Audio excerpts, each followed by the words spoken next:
Hi guys, and welcome back to my channel.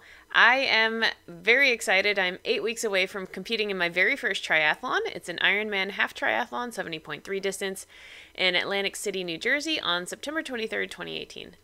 So, this week has been fantastic in terms of training.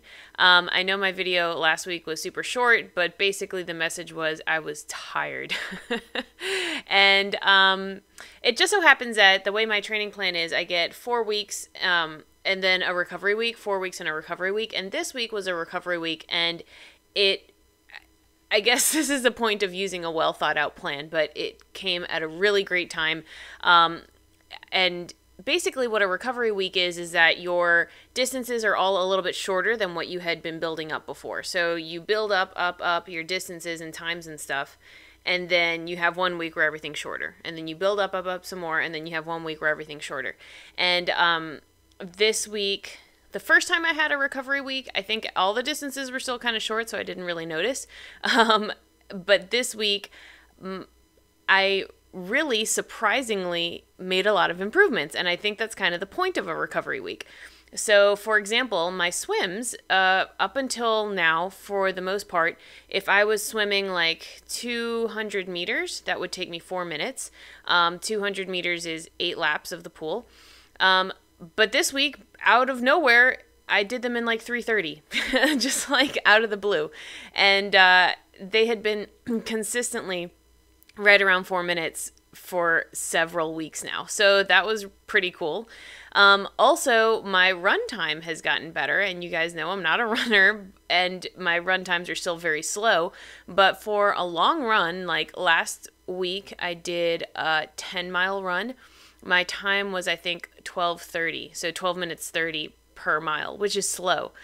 This week I did it at 11:40, so almost a full minute per mile off of my run time. This week I did 9 miles. So it's pretty surprising how the body reacts to having just a little bit more energy, and I guess because I had been so consistent with the times and distances and stuff before, that it is a noticeable change to be going down. So yeah, I feel great, and hopefully I'll be able to maintain these speeds and stuff when I go back into increasing my times and distances next week. So that has just been like a really great feeling. Also, I feel really energized, and this takes me to my next topic, which is sleep.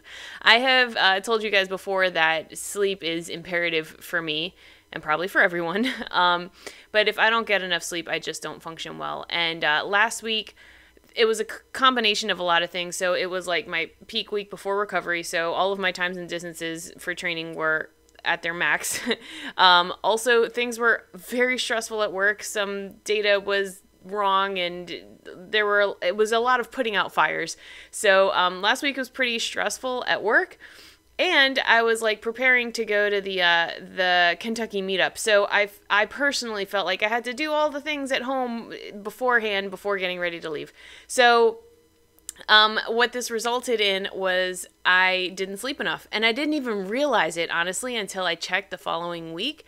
I averaged like 5 hours of sleep per night, which is not enough for me. So this week I made a conscientious effort to improve that, and I'm at like, I don't know, 7.5 hours average per night this week. So having more sleep and having this recovery tapering week has just like super increased my energy levels, and I feel really good. Yet last week I was tired. So yeah. Also last week I was finishing 13 days straight, because you remember I had like shifted my rest days around to accommodate the meetup. So I think that's also part of why I was really tired. But I had 2 rest days back to back, Saturday and Sunday. I was in Kentucky, but I didn't really sleep very much while I was there because of the meetup, and there was like a lot of fun things going on. So anyway, this week I feel great. So yeah, also tomorrow's a rest day. And I think from here on out, for the most part, I will be sticking to the schedule as it was written. And if you guys are interested in viewing my training plan, I have links to that below. The way it was originally written, as well as how I've modified it. Basically, I've just kind of reordered some of the days to accommodate my work-life schedule. But if you're interested in that, that's linked below. But anyway, from here on out, I don't think I'm changing days around too much. So what happened last week shouldn't happen again, hopefully. Tomorrow I have a rest day. Tomorrow I have a sports massage scheduled, which I'm so excited about. When I lived in New Orleans, I used to have a Massage Envy membership, and I used to get a massage like every other week, and I loved it. And that got really expensive, and I have since cut that out of my life, but I love massages. So anyway, I decided I need one, and I found a Groupon for a pack of 3 sports massages locally. So I'm going to be going to one next week, and I've heard that sports massages are like really intense, so it might be a little bit painful, but painful in the good way. So I will let you know how that goes, but I'm really looking forward to it. What else? So I feel like I've improved my running form, and I think this is part of the recovery week and shorter distances and things like that, that it allows you some space to focus on other things. Also, I've been watching a lot of YouTube videos on running form, because I realized that while I literally spent years and years of my life focusing on my swim form, I've never had anyone look at me run and say, do this, do that. You know, I'm just kind of guessing, and I'm trying to correct myself. But anyway, this week I spent a lot of time watching YouTube videos on how to run properly. And I think the biggest mistake I was making was that I was not really moving my legs very much. Like I don't know, like maybe not bending my knees enough. So some drills that I saw that they recommend you do is like butt kicks. So if you just stand still and like bend at the knees and like kick your butt, that really helps. And then if you stand straight up and then do like knee highs or whatever it's called, where you just like lift your knee up, those help in improving your run form. So I focused on that, and while I was running, I focused on almost trying to like over exaggerate, but like almost kick my butt. And it's crazy because it's like not more effort in terms of your running stride, but it pushes you farther. You go farther per step that you take. So I really focused on like lifting my knees higher and kicking back more. So it basically just like makes your legs, it gives you like a bigger cadence, I guess. And I'll link a couple videos below if you're interested, the ones that I watched that kind of showed those drills. But I've been thinking about that actively while I run, and I think that has really been part of why I was able to improve my time. So that's been good, because anything to make the running easier. It's been raining a lot this week, so it's been hard to get outside. I only ran outside. I started one run outside, and then it started raining, so I had to move to the treadmill. And then today for the 9-mile run, I did do it all outside. But other than that, all of my cycling this week was indoors, unfortunately, because of the rain. But hopefully, fingers crossed, for next week, I'll be able to get on the road in my bike and not get rained on. I've also really focused on my breathing. So I realized that one of the things I really enjoy about swimming is like hearing my breath and like seeing the bubbles. And part of it is it feels like very therapeutic. And I realized that is something that's difficult for people who aren't swimmers, who haven't really practiced that, is like the timing and getting the breathing right.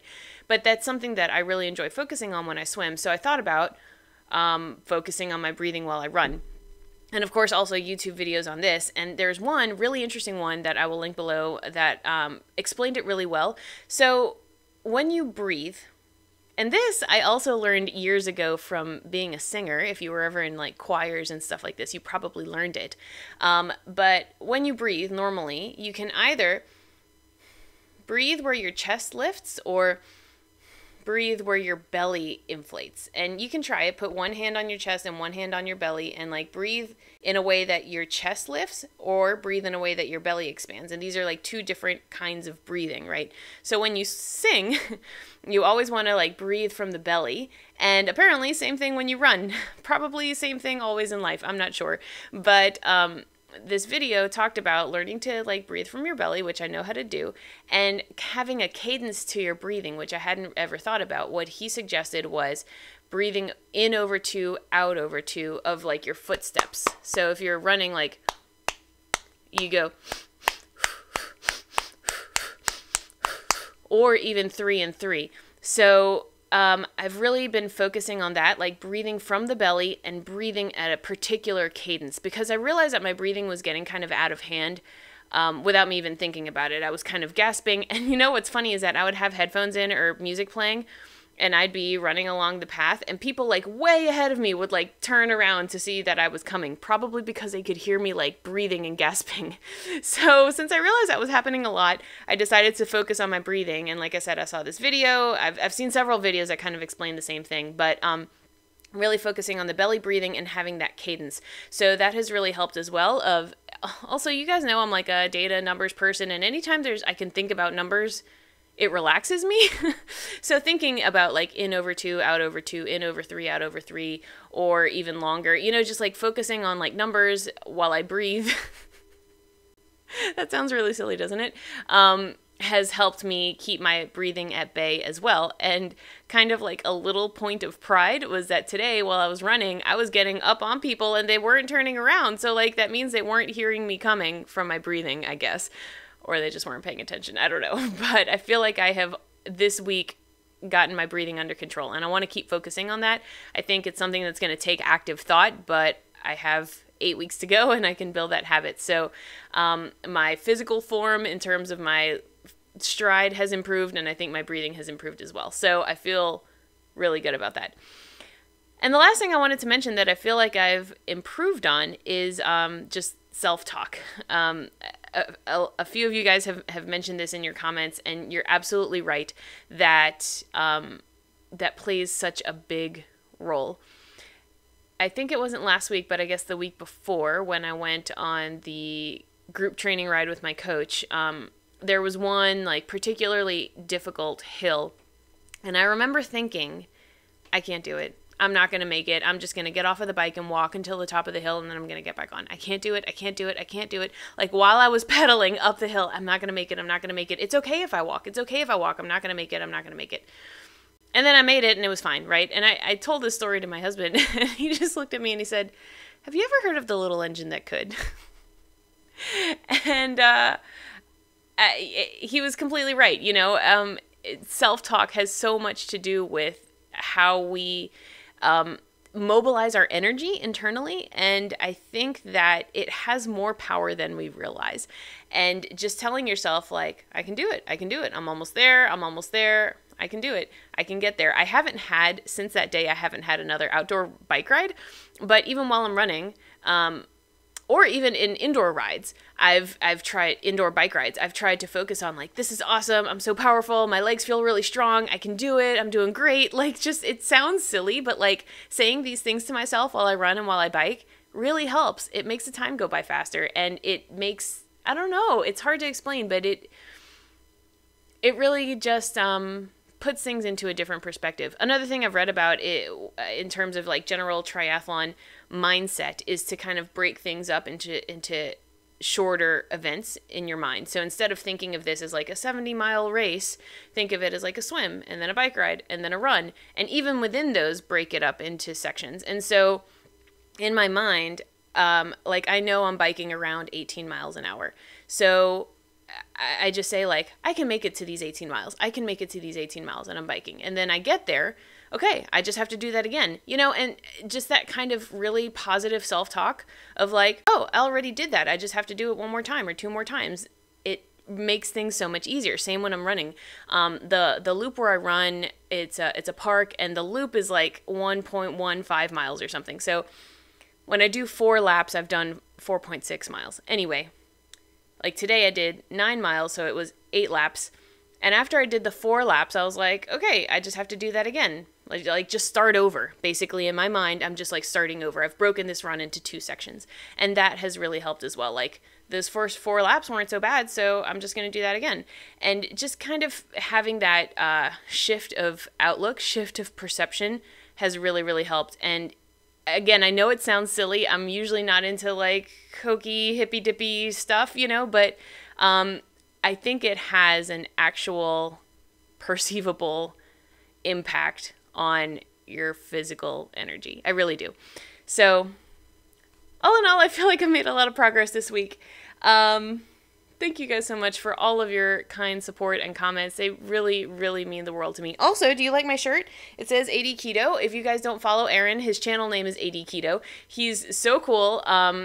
I didn't know he had merchandise, but recently he sent me a little sticker and I was like, whoa, he has merch. And I got this shirt.